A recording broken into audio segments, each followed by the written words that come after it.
Available records from the Ghana Statistical Service indicate that there are more than 20,000 vulnerable out-of-school girls in the Upper West region.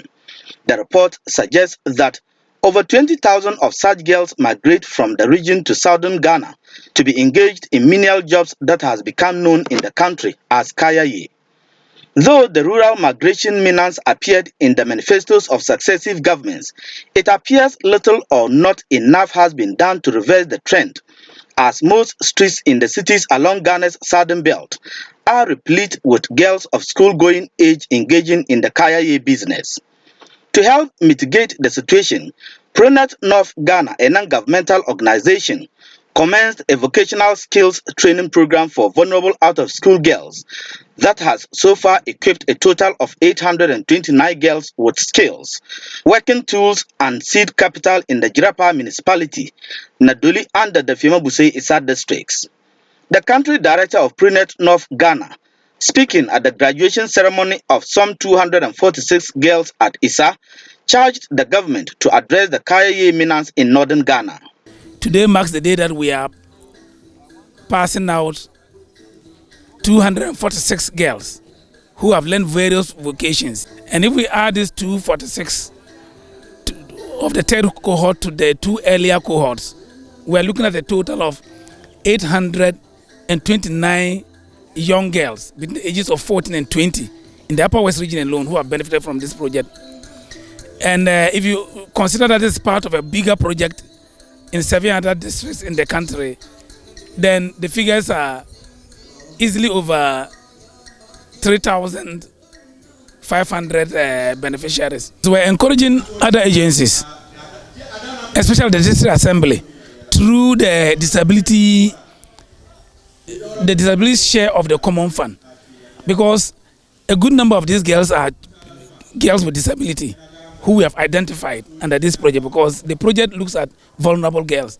So we're encouraging the assembly, and we already established the linkage to support these girls with the funding that is available. But I also call on other philanthropists and appeal to the British High Commission while saying thank you for the support over the past 3 years. Like everyone else said, there are still so many vulnerable girls in our society who need assistance.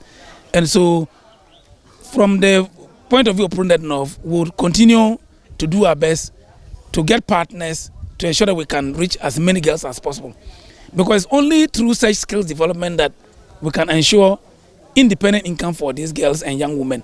And we all know what an independent income will do on their lives. It gives women a voice, it gives them a right to choose, it encourages and strengthens women to be able, it gives them capacity to make their own health-seeking choices. And for a democracy like ours, this is very, very important. Some 260 girls benefited from cohort 1 of the 6-month training program at Nadoli in 2020, while 323 got trained and equipped in the Jirapa municipality last year. Some of the beneficiaries spoke to Citi News.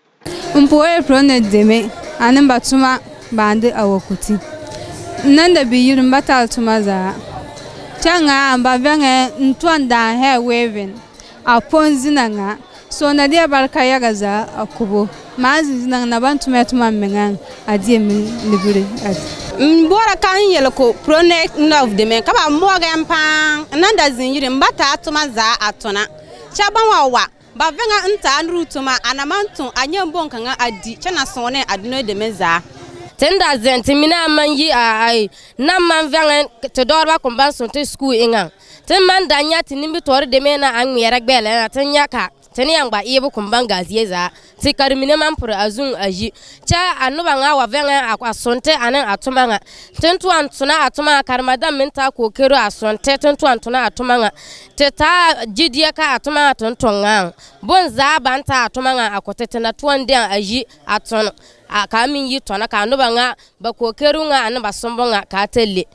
The vulnerable out-of-school girls were trained in numeracy, weaving, hairdressing, beads making, crocheting, pastries, as well as smock weaving and sewing, under the program with funding from UK Aid in partnership with World Education Incorporated. Today, as we graduate people in the Fema district, there are other people in 7 districts who are also being graduated. And we are talking about 3,000 marginalized girls who are graduating this year. The project has brought a lot of transformation to many families. And I want to use the opportunity to call on the district assembly, the regional coordinating council, and other donors within the region to support vulnerable girls. They should not let this be the end of it. There are many girls who need this project. Many of the girls that we have trained, the beautiful clothing that they have woven, the smock that some of us are wearing here were made by the girls.